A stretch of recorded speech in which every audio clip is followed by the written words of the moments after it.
فلسطینی مزاحمتی تنظیم حماس کی جانب سے 20 نکاتی امن منصوبے پر مثبت رد عمل سامنے آنے کے بعد امریکی صدر ٹرمپ نے اسرائیل سے غزہ پر حملے روکنے کا مطالبہ کیا۔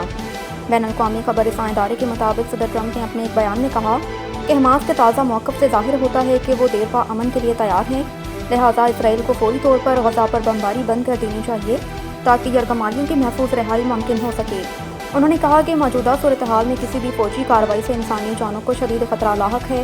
ٹرمپ کا کہنا تھا کہ اس وقت مذاکرات کی تفصیلات پر بات چیت جاری ہے، تاہم یہ معاملہ صرف غزہ تک محدود نہیں بلکہ پورے مشرق وسطیٰ میں طویل المدتی امن کے قیام سے جڑا ہے۔ امریکی صدر نے ایک ویڈیو پیغام میں قطر، ترکی، سعودی عرب، مصر، اردن اور دیگر ممالک کا شکریہ ادا کرتے ہوئے کہا کہ سب ممالک جنگ کے خاتمے اور مشرق وسطیٰ میں امن کے لیے متحد ہیں اور ہم امن کے حصول کے بہت قریب پہنچ چکے ہیں۔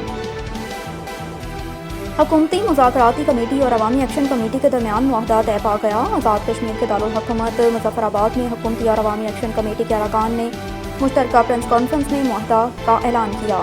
وزیر اعظم کی مشیر اور حکومتی مذاکراتی کمیٹی کے رکن رانا ثناء اللہ نے پریس کانفرنس کرتے ہوئے کہا کہ یہ معاملہ خوش اسلوبی سے طے پا گیا اور عوامی ایکشن کمیٹی کے جائز مطالبات منظور کر لیے۔ انہوں نے کہا کہ فریقین کے درمیان معاملات طے کرنے کے لیے لیگل ایکشن کمیٹی قائم کی گئی۔ لیگل ایکشن کمیٹی ہر 15 دن بعد بیٹھے گی۔ پیپلز پارٹی کے سینئر رہنما راجہ پرویز اشرف نے کہا کہ کچھ لوگ امید لگائے بیٹھے تھے کہ معاملے کو بگاڑا جائے، لیکن ان کے تمام تر منصوبے ناکام ہوئے۔ راجہ پرویز اشرف کا کہنا تھا کہ کشمیر میں امن قائم کرنا ہم سب کی ذمہ داری ہے۔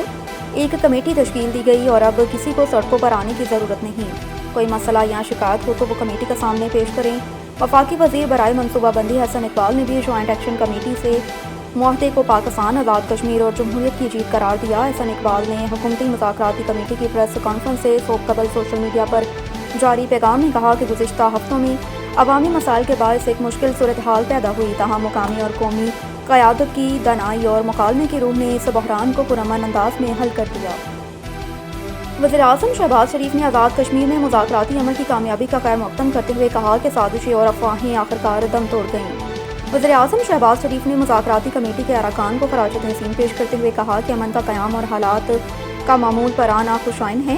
شہباز شریف کا کہنا تھا کہ سازشیں اور افواہیں آخرکار دم توڑ گئیں، تمام معاملات خوش اسلوبی سے حل ہوئے، حکومت کشمیری بھائیوں کے مسائل حل کرنے کے لیے ہر وقت تیار ہے۔ وزیر اعظم نے کہا کہ عوامی مفاد اور امن ترجیح ہے، آزاد کشمیر کی خدمت کرتے رہیں گے۔ کشمیری بھائیوں سے گزارش ہے کہ افواہوں پر کان دھرنے سے گریز کریں، پہلے بھی کشمیری بہن بھائیوں کے حقوق کے محافظ تھے اور آئندہ بھی رہیں گے۔ یاد رہے کہ آزاد کشمیر میں عوامی ایکشن کمیٹی کے احتجاج پر وزیر اعظم شہباز شریف نے مذاکراتی کمیٹی تشکیل دی تھی، جس نے عوامی ایکشن کمیٹی کے اراکین سے مذاکرات کیے، کئی سیشن کیے اور بالآخر رات گئے فریقین کے درمیان تحریری معاہدہ طے پایا۔ Lahore D G P D M A Irfan Ali Kathia نے کہا کہ پنجاب میں اس وقت سیلابی صورتحال نہیں، تاہم آنے والے دنوں میں مزید بارش متوقع۔ لاہور میں میڈیا سے گفتگو کرتے ہوئے D G P D M A نے کہا کہ سیلاب متاثرین اپنے گھروں کو واپس جا رہے ہیں۔ سیلاب سے متاثرہ علاقوں میں سروے جاری، سیلاب سے متاثرہ شاہراہوں کی بحالی کا کام بھی جاری، سیلاب سے نقصانات کا ازالہ کرنے کے لیے کوشاں۔ انہوں نے کہا کہ پنجاب میں اس وقت سیلابی صورتحال نہیں، دریاؤں کی صورتحال اب معمول کے مطابق ہے، تاہم دریائے ستلج میں بھارت میں سے مزید پانی آنے کا امکان ہے۔ دریائے راوی میں بھی بھارت سے 35,000 کیوسک پانی آنے کا امکان، آنے والے دنوں میں مزید بارشیں متوقع ہیں۔ عرفان علی کاٹھیا کا کہنا تھا کہ سیلاب متاثرہ 27 اضلاع میں نقصانات کا جائزہ لینے کے لیے سروے جاری، مختلف اداروں پر مشتمل ٹیمیں سروے شفافیت کے ساتھ کر رہی ہیں۔ چند علاقوں میں پانی کھڑا ہونے کے باعث مشکلات کا سامنا ہے۔ شمال مشرقی بحیرہ عرب میں ڈیپ ڈپریشن طوفان میں تبدیل ہو گیا، جس کا نام شکتی رکھا گیا۔ ذرائع کے مطابق طوفان کے لیے شکتی نام سری لنکا کا تجویز کردہ ہے، جس کا مطلب طاقت ہے۔ سمندری طوفان شکتی کے 24 گھنٹوں کے دوران شدید سمندری طوفان میں تبدیل ہونے کا خدشہ بھی ظاہر کیا۔ بتایا جا رہا ہے کہ طوفان کے مرکز میں ہوا کی رفتار 75 کلومیٹر فی گھنٹہ رہے گی۔ سمندری طوفان شکتی بحیرہ عرب میں 6 اکتوبر تک رہ سکتی ہے۔ سمندری طوفان شکتی کراچی کے جنوب میں 360 کلومیٹر دور ہے۔ طوفان کے پیش نظر کراچی سمیت سندھ اور بلوچستان کے مختلف علاقوں میں آج بھی بارش کا امکان۔ دوسری جانب طوفان کے دوران سمندر میں طغیانی بھی رہے گی۔ ماہی گیروں کو 5 اکتوبر تک گہرے سمندر میں نہ جانے کی ہدایت بھی کی گئی۔ پاکستان اور جنوبی افریقہ کے درمیان وائٹ اور ریڈ بال سیریز کے لیے میچ آفیشلز کا اعلان کر دیا۔ پاکستان اور جنوبی افریقہ کے درمیان پہلا ٹیسٹ 12 سے 16 اکتوبر قذافی اسٹیڈیم میں کھیلا جائے گا۔ راڈنی ٹکر اور کرسٹوفر براؤن پہلے ٹیسٹ کے آن فیلڈ امپائرز ہوں گے۔ دوسرا ٹیسٹ 20 سے 24 اکتوبر تک راولپنڈی کرکٹ اسٹیڈیم میں ہوگا۔